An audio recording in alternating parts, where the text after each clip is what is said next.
GIT की online class में आप लोगों का एक बार पुनः स्वागत है। आज हम लोग को देखना है बीजी में बिल ऑफ मटेरियल की एंट्री कैसे करते हैं, प्रोडक्शन वाउचर का इस्तेमाल कैसे करते हैं, ये सारी चीजें। देखिए, अभी तक की जो एंट्री आप लोगों को बताई गई थी ना, वो एंट्री ट्रेड से संबंधित थी। यानी अगर हमारा बिजनेस ट्रेड से संबंधित है तो वहां पर वो चीज बहुत काम करती। अच्छा, आप लोग पहले नोट कर लीजिए।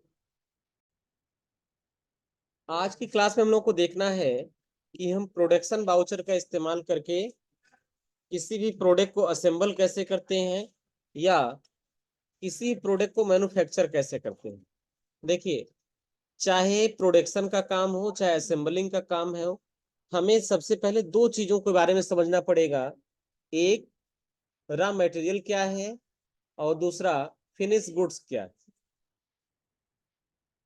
ठीक है, किसी भी प्रोडक्ट को बनाने के लिए जो मटेरियल लगते हैं, जिनके माध्यम से उस प्रोडक्ट को बनाया जाता है, बस में वो हमारा क्या है, वो हमारा रॉ मटेरियल्स। किसी प्रोडक्ट को बनाने के लिए जो मटेरियल कंज्यूम किए जाते हैं वो हमारा क्या है, प्रकार का रॉ मटेरियल। ठीक है, जैसे मान लो चाय बनाना है, टी, तो टी में आपका मिल्क लगेगा, वाटर लगेगा, शुगर लगेगा। ठीक है, तो ये जितने भी मटेरियल इस तरीके के लगेंगे वो सारे हमारे क्या है, रॉ मटेरियल। और जो आपका आप टी आपका जो है रेडी हो गया, वो आपका एक प्रकार का गुड्स हो गया। बस में इस तरह कोई भी काम अगर प्रोडक्शन का करना है या कोई भी काम असेंबलिंग का करना है तो उसमें बहुत सारे छोटे छोटे कंपोनेंट्स लगते हैं, छोटे छोटे रॉ मटेरियल कंज्यूम किए जाते हैं। तो जो छोटे छोटे प्रोडक्ट हैं जो कंज्यूम किए जा रहे हैं वो हमारे हैं रॉ मटेरियल्स, और जो बनकर तैयार हो रहा है वो है हमारा फिनिश गुड्स। बस में तो सबसे पहले आपको एक रेशियो बनाना पड़ेगा कि फिनिश गुड्स की एक क्वांटिटी बनाने में हमारे रॉ मटेरियल कितने कंज्यूम हो रहे हैं। जैसे आपको एक रेशियो बनाना पड़ेगा कि एक कप चाय बनाने के लिए कितना वाटर, कितना शुगर, कितना मिल्क और कितने अदर प्रोडक्ट कंज्यूम हो रहे हैं। बस में उसी तरह हमें एक रेशियो बनाना पड़ेगा कि जो गुड्स है उसकी एक क्वांटिटी बनाने के लिए हमारे कितने ऐसे प्रोडक्ट हैं जो कंज्यूम हो रहे हैं, हमारे कितने ऐसे प्रोडक्ट हैं जो कंज्यूम हो रहे हैं। बात समझ में आ रहा ना। यहाँ एक एग्जाम्पल दे रखा है, इस एग्जाम्पल में अगर ध्यान दिया जाए तो ये है कि एक डेस्कटॉप को बनाने के लिए, एक ये जो हमारा सीपीयू राइट साइड में दिख रहा है ना, ये हमारा गुड्स है। इसको बनाने के लिए हमारा एक कैबिनेट लगेगा, हमारे पास एक i3 का प्रोसेसर लगेगा, एक 81 मदरबोर्ड लगेगा, एक हमारा रैम लगेगा 4 GB DDR4 का, एक SSD लगेगा 240 GB का, और SMPS लगेगा एक। यानी इतने प्रोडक्ट हमारे कंज्यूम होंगे तब जाकर एक हमारा ये सीपीयू बनकर तैयार। तो सीपीयू हमारा हो गया फिनिश गुड्स, और इस सीपीयू का नाम दे रखा है Aspire CPU i3 4 GB 240 GB। तो एस्पायर इस प्रोडक्ट का नाम हो गया। ठीक है, यह प्रकार की प्रोसेसिंग यूनिट है। इसमें i3 इसका प्रोसेसर हो गया, 4 GB इसका रैम हो गया और 240 GB इसका स्टोरेज हो गया। बस में यानी इस कॉन्फ़िगरेशन का एक सीपीयू अगर हमको असेंबल करना है तो हमको ये सारे प्रोडक्ट कंज्यूम हो जाएंगे, हमारे हमारे ये सारे प्रोडक्ट क्या होंगे, कंज्यूम होंगे। बस में आ रहा ना। तो ऐसा अगर कोई एग्जांपल आपको मिला तो उसकी एंट्री आपको कैसे करनी है वो चीज हम लोगों को ध्यान से देखना है। तो हमें सबसे पहले क्या करना है, जितने भी रॉ मटेरियल्स हैं उनके लेजर्स बना लेने। पहला चीज, जो हमारा फिनिश गुड्स है उसका भी लेजर बना लेना है। कैसे बनाना वो चीज देखिए।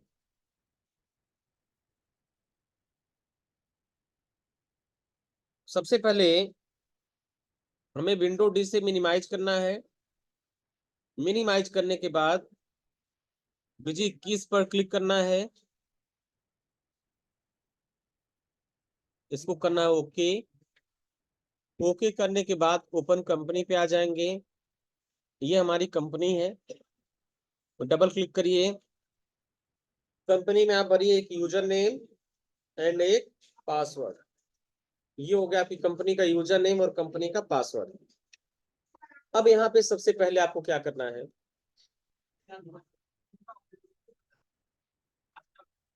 सबसे पहले आपको जाना है ट्रांजैक्शन में, उससे पहले आप आ जाइए एडमिनिस्ट्रेशन में, मास्टर्स में, आइटम में, ऐड, और एक एक करके जितने भी रॉ मटेरियल हैं पहले इन सारे रॉ मटेरियल को आप बना लीजिए। ठीक है, तो रॉ मटेरियल में सबसे पहला पार्ट है हमारा कैबिनेट। हमने क्या किया, एक कैबिनेट नाम का आइटम बना लिया, ये हो गया हमारा कैबिनेट। ग्रुप, अल्ट सी से आप ग्रुप एक बना लीजिए,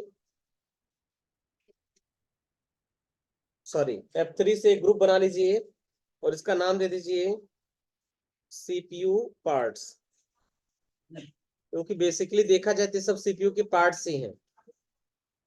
ठीक है, पूछा जाएगा प्राइमरी ग्रुप, इसे यस करिए, एचएसएन कोड को यस कर दीजिए, अपनी तरह से एक एचएसएन कोड हमने यहाँ पर मेंशन कर दिया, टैक्स कैटेगरी को भी यस कर लीजिए और जीएसटी लगा दीजिए 18%, इसको कर दीजिए सेव। यूनिट पूछा जाएगा पीसेज, ठीक है, और F2 से इसको करिए सेव, एक बन के तैयार।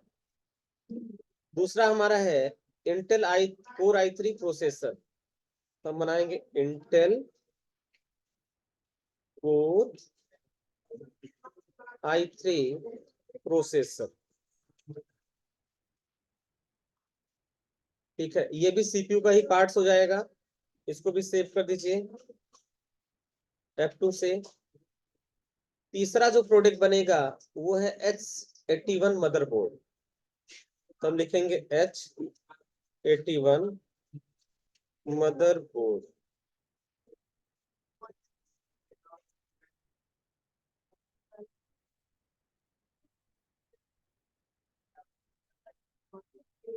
ठीक है, ये अभी सीपीयू का पार्ट्स बन जाएगा और इसको अब करेंगे F2 से सेव।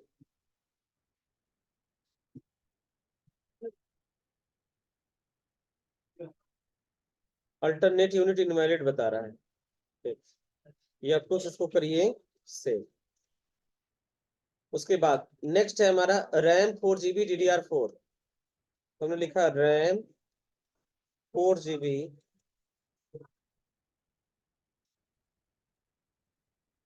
DDR4, इसको भी F2 से करिए सेव। उसके बाद SSD 240 GB,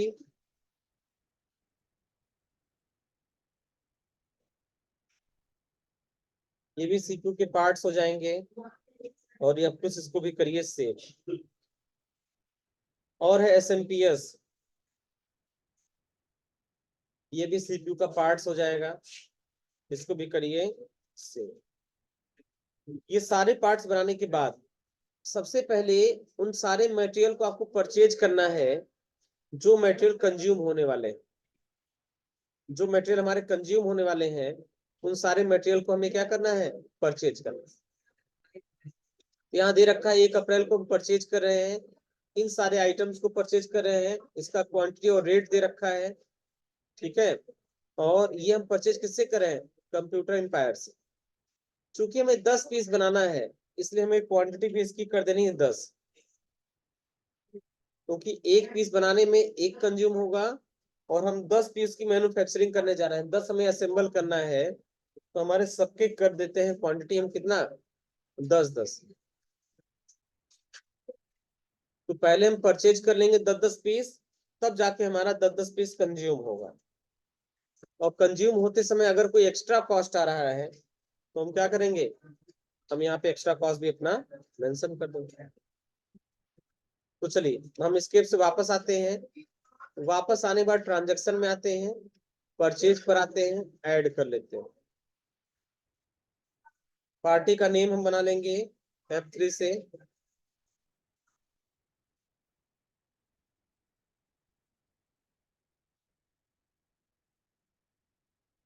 क्योंकि ये हमारा लेजर पहले से बना है तो डायरेक्ट सेलेक्ट कर लेंगे। ठीक है, नेम ऑफ आइटम, तो सबसे पहला आइटम हमारा कैबिनेट 10 पीस, रेट क्या है 800 रुपए के रेट से, ये 8,000 रुपए का कैबिनेट हो गया। दूसरा हमारा इंटेल कोर i3 प्रोसेसर, हमने सेलेक्ट कर लिया Intel core i3 processor, 10 piece, rate है 1250। नेक्स्ट है H81 motherboard, H81 motherboard 10 piece, और इसका रेट है 3250। उसके बाद है रैम 4GB DDR4, हम करेंगे रैम 4GB DDR4 10 पीस, और ये है 1230 रुपए का। उसके बाद SSD 240GB, ये भी 10 पीस, और इसका रेट कितना है 1470 रुपए।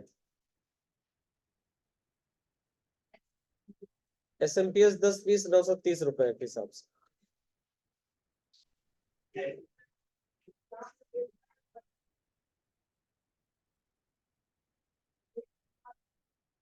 ठीक है, टैब बटन दबाएंगे, यहाँ पे F4 बटन प्रेस करेंगे, टैक्स लग जाएगा।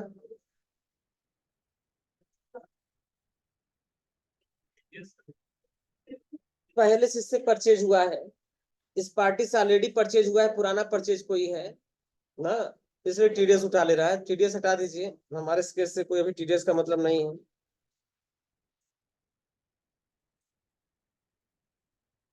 किसी भी रो को डिलीट करने के लिए F9। ठीक है तो इसको हम क्लिक करेंगे, क्लिक करके यहां से इसको कर देंगे हम सेव, इसे कर देंगे no. Invalid GST% item cabinet, ये सब आइटम 18% के हैं, इसलिए 18 लगा दीजिए। टैक्स एक बार और अप्लीकेबल कर दीजिए, तो टीडीएस को एक बार और रिमूव कर दीजिए, इसको कर दीजिए सेव, नो करिए।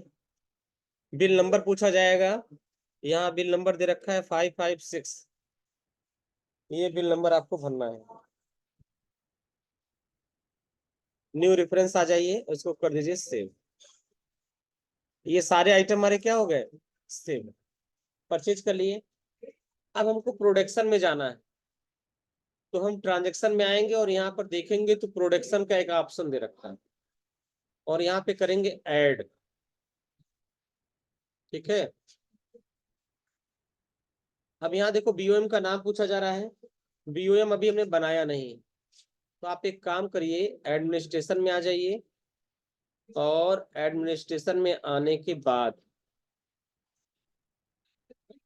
आप आ जाइए बिल ऑफ मटेरियल में, बिल ऑफ मटेरियल में, और यहाँ पे करिए ऐड। ऐड करने के बाद सबसे पहले बीओएम का नाम आपको बताना है। तो देखो हमारे केस में जो बीओएम का नाम है, हम क्या चीज बना रहे हैं, हम बना रहे हैं एस्पायर का CPU i3 4GB 240GB। यही हमारा बीओएम का नाम हो जाएगा, बिल ऑफ मटेरियल का नाम हो जाएगा। आइटम टू प्रोड्यूस, ठीक है, यही सेम नाम आप यहाँ पे, हमें एक आइटम बनाना पड़ेगा, और इस आइटम का नाम हम दे देंगे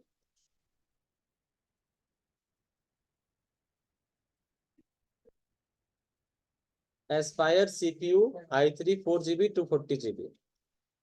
ठीक है, और यह भी क्या है, ये हमारा एक प्रकार का CPU यूनिट है, F3 से ग्रुप बना लेंगे, और इसको हम बोल देंगे CPU central processing unit. Yes कर लेंगे, इस आइटम पर भी टैक्स लगा देंगे, HSN code, tax category yes, 18% unit हो जाएगा पीसेस। इसको भी हम कर लेंगे यहाँ से सेव, उसी नाम से एक आइटम बना लेंगे हम। क्वांटिटी, एक पीस क्वांटिटी अगर हमें बनाना है तो उसका ब्यूरेट हमें देना पड़ेगा। ठीक है, मान लो एक पीस बनाने के लिए हमारे कुछ अन्य खर्चे भी हो जा रहे हैं, बस में आया, मान लो पैकिंग का चार्ज है हमारा, ठीक है, असेंबलिंग चार्ज हो गया, जो आदमी सब सीपीयू को असेंबल करेगा उसको हमें कोई चार्ज देना है, तो सब मिला के अगर मान लो कि एक प्रोडक्शन में हमें 500 रुपये का खर्चा आ रहा है अलग से, हम 500 रुपये यहाँ पे अलग से नोट करते हैं। एक सीपीयू को असेंबल करने में हमारा 500 रुपये खर्चा आ रहा है, असेंबली और पैकिंग मिला के। अब एक सीपीयू को बनाने में कौन कौन सा आइटम कंज्यूम हो रहा है उसका नाम यहाँ पे देना है। जैसे मान लो एक को बनाने में हमारा कैबिनेट लगेगा 1 पीस, और इंटेल का कोर i3 प्रोसेसर लगेगा 1 पीस, यहाँ पे हमारा H81 मदरबोर्ड लगेगा 1 पीस, RAM GB 4 GB DDR4 1 GB लगेगा, SSD लग गया, और SMPS। जितने प्रोडक्ट लगेंगे सब प्रोडक्ट का नाम हम डाल देंगे। अब नीचे दे रखा है बाई प्रोडक्ट, क्या कुछ बन रहा है क्या? देखो ऐसा होता है कि कई बार हम कुछ और एक प्रोडक्ट को बनाते हैं तो एक बाई प्रोडक्ट हमारा बन के तैयार हो जाता है, एक दूसरा प्रोडक्ट कोई बन के तैयार होता है, उसी के साथ ही साथ उसको बनाने के लिए कोई अलग से नहीं करना होता है। आप लोग बढ़ई को देखे हैं ना, कारपेंटर को, अगर बढ़ई एक मेज बना रहा है तो बहुत सारे लकड़ी के टुकड़े निकलते हैं, उन टुकड़ों से अगर एक कोई दूसरा चीज बना दिया, कोई छोटा सा डिब्बा बना दिया, कुछ बना दिया, तो वो जो प्रोडक्ट बना वो हो गया बाई प्रोडक्ट।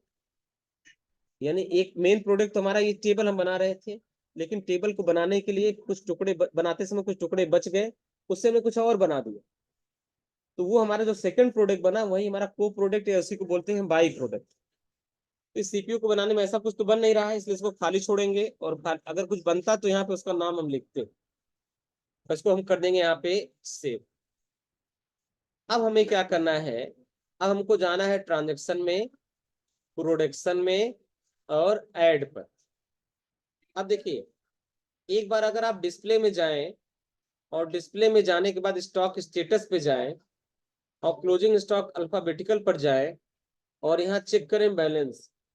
ध्यान दीजिए, ये पूछ रहा है all item, group of items, हम ग्रुप ऑफ आइटम्स पे आ जाते हैं, और ग्रुप हम सेलेक्ट कर रहे हैं सीपीयू पार्ट्स, और यहाँ पे हम कर देंगे ओके। तो देखो ये सीपीयू के जितने भी पार्ट्स हैं सबका बैलेंस यहाँ पे दिखा रहा है 10-10 पीस, सबने परचेज किया, सब 10-10 पीस हमारे पास है। लेकिन जैसे हमारा असेंबलिंग होगा ये सारा चीज हमारा कहाँ पे हो जाएगी, सारा चीज खत्म हो जाएगा, और हमारा एक नया प्रोडक्ट बन के तैयार हो जाएगा। अगर हम यहाँ पे सीपीयू को चेक करें तो अभी इस समय हमारे पास कोई भी सीपीयू दिखाई नहीं देगा, ये देखो सीपीयू चेक करें तो कुछ भी नहीं दिख रहा है। अब अगर हम यहाँ पे जाके ट्रांजेक्शन में आके मैन्यू प्रोडक्शन करें, ऐड करें, ऐड करने के बाद ये हमसे पूछे जाएगा बिल ऑफ मटेरियल का नाम बताइए, तो वही आपको बिल ऑफ मटेरियल दिखाएगा। ठीक है, कितना पीस आपको बनाना है, 10 पीस बनाना है। जैसे ओके करेंगे तो देखो 10 पीस के हिसाब से अपने आप ये चीज बन जाएगा। अब इस स्क्रीन को ध्यान से समझो, अगर 10 हम सीपीयू एस्पायर का बना रहे हैं तो उसमें ये सारे प्रोडक्ट इतने इतने कंज्यूम होंगे, जिनकी क्वांटिटी ये है, प्राइस ये है, और अमाउंट ये। बस में आया? अब देखो, लेकिन यहाँ पे अगर आप ध्यान दीजिए तो यहाँ आ रहा है 89,300, और यहाँ आ रहा है 94,300। क्यों इतना अंतर आ रहा है? हाँ, 500 जो एक्स्ट्रा, तो एक को बनाने में कितना लगा, 500, 10 को बनाने में कितना लगा, 5,000। हम 89,000 में जब 5,000 जोड़ देंगे तो आ जाएगा 94,000, इसलिए इसका दाम कितना दिख रहा है, 94,000। यानी अगर 10 हम डेस्कटॉप असेंबल करेंगे, 10 डेस्कटॉप बनाएंगे तो उसका टोटल खर्चा कितना आ जाएगा, 94,300। यानी एक डेस्कटॉप का प्राइस कितना आ गया, 9,430 रुपए। 10 का आ गया 94,300, एक का आ गया 9,430। तो वही चीज यहाँ पे दे रखा है कि हमारा आइटम जनरेट होने में, हम 10 पीस हमारा बनाने में टोटल 94,300 आएगा, इसमें एक का खर्चा आ जाएगा आपका 9,430 रुपए। तो ये हो गई हमारी क्या, ये हो गई हमारी कॉस्ट। यानी हम बोल सकते हैं कि एक डेस्कटॉप को बनाने में हमारी इतनी लागत लगती है 9,430। तो जब तक ये रेट हमको नहीं पता चलेगा तब तक हम सेल प्राइस नहीं निर्धारित कर पाएंगे। भाई हमको पहले ये पता चलना चाहिए ना कि एक सीपीयू को असेंबल करने में, बनाने में हमारा कितना खर्चा लग रहा है, कितनी लागत लग रही है। तो सब पैकिंग मटेरियल का और लेबर चार्ज वगैरह सब कुछ जोड़ के हमारा आ रहा है 9,430। बात समझ में आया? अब इसको हम करेंगे यहाँ पे सेव। अब ये हमारा बन के तैयार। अब बनने के बाद अब अगर वापस आए हम डिस्प्ले में, क्लोजिंग स्टॉक अल्फाबेटिकल पे आ जाए, बैलेंस ओनली पर आ जाए, ग्रुप ऑफ आइटम पर आ जाए, और हम यहाँ पे चेक करें सीपीयू को। जब हम चेक करेंगे तो हमारे पास 10 सीपीयू बन के तैयार। अगर यहाँ पे इंटर करेंगे तो ये बताएगा कि प्रोडक्शन की वजह से बना है। फिर इंटर करेंगे तो इसमें कौन कौन सा आइटम कंज्यूम हुआ यहाँ पे अंदर दिखाई देगा। बात समझ आया। लेकिन अगर हम यहीं पे सीपीयू पार्ट्स को चेक करेंगे तो क्या ये सीपीयू पार्ट्स हमारे पास होंगे? नहीं, क्योंकि ये तो कंज्यूम हो गए। तो स्टॉक पे यही फर्क पड़ेगा कि जो आइटम कंज्यूम हो रहे हैं वो खत्म हो जाएंगे, और उन सबको मिलाकर एक नया आइटम बन के तैयार हो जाएगा। तो यही असेंबलिंग प्रोसेस है और यही मैन्युफैक्चरिंग प्रोसेस है। यहां से आप इसको चेक कर सकते हैं, देख सकते हैं। बात समझ आया। अब यहाँ पर कुछ प्रोडक्शन के रिपोर्ट्स हैं। आप प्रोडक्शन रिपोर्ट पे क्लिक करेंगे तो यहाँ पे देखो बिल ऑफ मटेरियल डिटेल आपको नीचे मिलेगा। जैसे यहाँ पे आप क्लिक करेंगे तो यहाँ पे प्रोडक्ट प्रोडक्ट कंपोजिशन दिखाएगा। इस पे क्लिक करेंगे, पूछा जाएगा 1 बीओएम ऑल बीओएम, तो हमारा 1 बीओएम पे जाना है। हमारे बीओएम को सेलेक्ट कर लेना है, यही हमारा बिल ऑफ मटेरियल्स बीओएम, और इसको कर लेना है ओके। तो ये बताएगा कि एक आइटम को प्रोड्यूस करने में, एस्पायर के एक आइटम को प्रोड्यूस करने में हमारे इतने प्रोडक्ट जो हैं जो हो रहे हैं कंज्यूम। बस मैं आइटम प्रोड्यूस, एक आइटम को प्रोड्यूस करने में उस आइटम का नाम है Aspire CPU i3 4GB 240GB को बनाने में हमारे इतने रॉ मटेरियल लग रहे हैं। इन रॉ मटेरियल के नाम है और इनकी क्वांटिटी। बस में आया। तो यहां से हम इसको देख सकते हैं। ठीक है। उसके बाद यहाँ पे देखो प्रोडक्शन प्लानिंग में आप देखेंगे तो अपना आप प्लानिंग कर सकते हैं कि अगर मान लो हमें ये डेस्कटॉप बनाना है, और ये डेस्कटॉप बनाना कितना है, 5 पीस बनाना है। तो 5 पीस को बनाने में जैसे आप यहाँ पे करेंगे ओके, तो तुरंत ही आपको बता देगा कि प्रोडक्शन की प्लानिंग में कौन कौन से आइटम है जिनकी जरूरत आपको पड़ेगी। तो यहाँ पे हम कर देंगे ओके। ये बता रहा है कि इन 5 पीस को बनाने के लिए इतने आइटम चाहिए। कैबिनेट चाहिए 5, प्रोसेसर चाहिए 5, मदरबोर्ड चाहिए 5। अवेलेबल अभी कुछ भी नहीं है। और यहाँ पे क्या है, यहाँ पे पहले से ये डिफरेंशिएशन में बता रहे हैं इतनी चीजों की जरूरत आपको है। अगर हम चाहें तो यहीं से अपना परचेज ऑर्डर भी दे सकते हैं। यहीं से हम चाहें तो यहीं से हम परचेज ऑर्डर भी दे सकते हैं। यहाँ से चेक करके हम परचेज ऑर्डर भी दे सकते हैं। बात समझ में आ रहा ना। तो ये रिपोर्ट से आपको पता चल जाएगा कि इस आइटम को बनाने में हमको कौन कौन सी चीजों की जरूरत पता चल रहा है। ठीक है। तो ये हो गया आपका प्रोडक्शन वाउचर कि किसी एक आइटम को प्रोड्यूस करने में हमारे जो रॉ मटेरियल लगेंगे उनके लेजर्स कैसे बनाएंगे, परचेज कैसे करेंगे, और परचेज करने के बाद प्रोडक्शन कैसे करेंगे, प्रोडक्शन में स्टॉक को जाके चेक कैसे करेंगे। अब ये, अब इसमें एक चीज और है। यहाँ पे अगर आप ध्यान दीजिए ट्रांजेक्शन में, तो प्रोडक्शन के नीचे अनअसेंबल, मान लो 10 डेस्कटॉप ने बना के तैयार कर दिया, उसमें से 5 सेल हुआ और 5 सेल नहीं हुआ, और किसी कारण बस उन्हें आपको अनअसेंबल करना पड़ा। यानी उनको क्या किया, असेंबल मतलब सब रॉ मटेरियल को जोड़ के बनाना, और अनअसेंबल मतलब उसका अपोजिट हो गया कि सारे मटेरियल को वापस कर देना, अलग अलग कर देना। तो अगर आपको अनअसेंबल करना होगा तो यहाँ से आप अनअसेंबल भी कर सकते हैं। अनअसेंबल में आप ऐड करिए। ऐड करने के बाद ये पूछा जाएगा कौन सा चीज है जो अनअसेंबल करना चाहते हैं। तो यहाँ पे आप बीओएम का नाम दे दीजिए। ठीक है। अब उसका कितना पीस है जो अनअसेंबल करना चाहते हैं आप, तो हमें हमें लग रहा है कि 5 पीस हमें अनअसेंबल करना चाहिए। तो हमने यहाँ पे कितना भर दिया, 5। तो जो प्रोडक्ट कंज्यूम हुए थे वो रिवर्स हो जाएंगे, वापस आ जाएंगे। अब देखो आइटम कंज्यूम में ये आपका आ जाएगा, 5 पीस कंज्यूम हो रहा है, और आइटम जनरेट क्या हो रहा है, सारे आइटम आपके वापस बन जा रहे हैं। और इसको करेंगे सेव। सेव करने के बाद अगर दोबारा आके चेक करेंगे आप, किसको चेक करेंगे, स्टॉक को। डिस्प्ले में आप जाइए, स्टॉक स्टेटस में जाइए, क्लोजिंग स्टॉक में जाइए अल्फाबेटिकल में, बैलेंस वनली पे जाइए, ग्रुप ऑफ आइटम में आप सेलेक्ट करिए सीपीयू पार्ट्स। ये सारे आइटम 55 पीस आपके वापस दिखने लगेंगे। क्यों? क्योंकि ये पहले क्या होते, ये पहले प्रोडक्शन में इन्वॉल्व हुए थे और अनअसेंबल करते समय ये वापस रिवर्स होके हमारे पास वापस आ गए। तो ये हो गया असेंबल और अनअसेंबल का मतलब। तो कर लेंगे इसका प्रैक्टिकल ना। पहले सारे रॉ मटेरियल बना लीजिए, परचेज कर लीजिए, फिर बीओएम बना लीजिए, फिर प्रोडक्शन कर लीजिए, प्रोडक्शन के बाद स्टॉक चेक कर लीजिए कि आपके स्टॉक में सारे आइटम आ रहे हैं कि नहीं, फिर अनअसेंबल करके आप चेक कर लीजिए। ठीक है, तो बीओएम का मतलब हो गया बिल ऑफ मटेरियल्स। इस तरह ये सारा प्रैक्टिकल आप लोग कर लीजिए, दिक्कत आएगा पूछ लीजिए। हाँ, मॉडिफाई भी कर सकते